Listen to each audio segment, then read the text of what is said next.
31. Daydreams.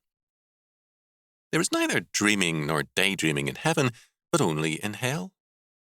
To dream or to daydream is to imagine what might be or what might have been, and the redeemed of the Lord live in an eternal day which surpasses all imagination. On the other hand, our Lord gives us an insight into the mind of a certain rich man in hell. This fool imagined that if one from the dead were to visit his 5 brothers, they would repent and avoid hell. But the word of Abraham to the rich man was, quote, "If they hear not Moses and the prophets, neither will they be persuaded, though one rose from the dead." End quote. Luke 16:31. As our Lord did.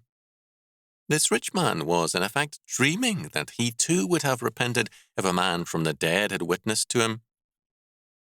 It is, however, the essence of the fool and the sinner to prefer dreams and illusions to reality.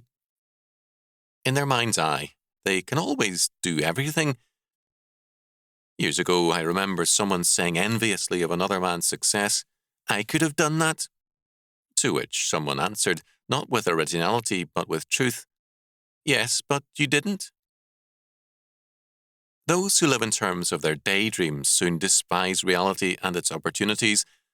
Possibilities lie not in the dream world, but in reality, in the world around us. The daydreaming of the sinner is about sin, Genesis 6:5. It is, therefore, only evil continually.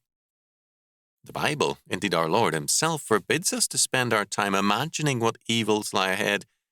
Quote, "Sufficient unto the day is the evil thereof." Matthew 6:34.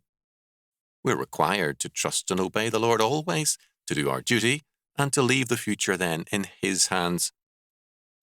Our thinking about what might be or what might have been is needless and also wrong. It's our obedience to the Lord that best reckons with tomorrow's problems.